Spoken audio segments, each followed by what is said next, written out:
Friends, ఇటువంటి పెరుగన్నం రాత్రి పాలేసి తోడుపెట్టిన అన్నం, ఇటువంటి పెరుగన్నం చాలా హెల్దీ.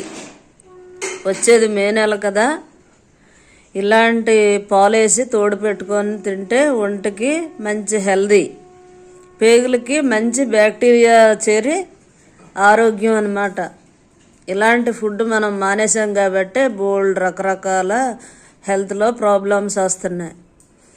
మనం కూడా ఇలాంటిది రెసిపీ చేసుకొని రోజు మార్నింగ్ రాత్రి పాలేసి తోడుపెట్టి ఇలా పొద్దున్న తింటే ఒంటికి చలవ, ఆరోగ్యం, హెల్త్కి హెల్త్, ఆరోగ్యం.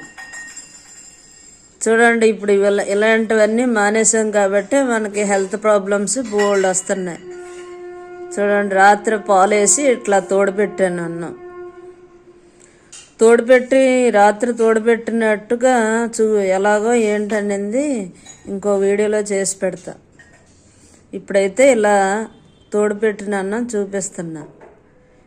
ఇలా ఈ రెసిపీ ఎంతమందికి తెలుసు, ఇది ఎంతమందికి ఇష్టం కామెంట్ చేయండి. చూడండి ఎంత హెల్దీ అయినా ఇలాంటి ఫుడ్లన్నీ మర్చిపోయాం కాబట్టి మనకి ఆరోగ్య సమస్యలన్నీ వస్తున్నాయి.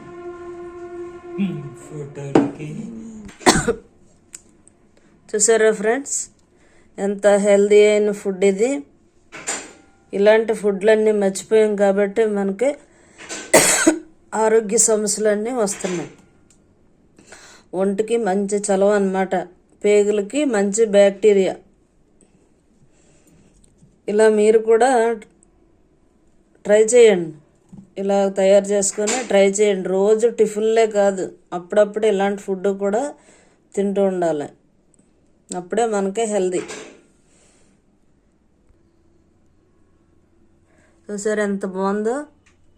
ఇలా కుండలో అన్నం వేసుకొని రాత్రి పాలేసి తోడు పెట్టుకొని ఉదయాన్నే ఇలా తింటే బాడీకి చలవ, ఆరోగ్యానికి ఆరోగ్యం.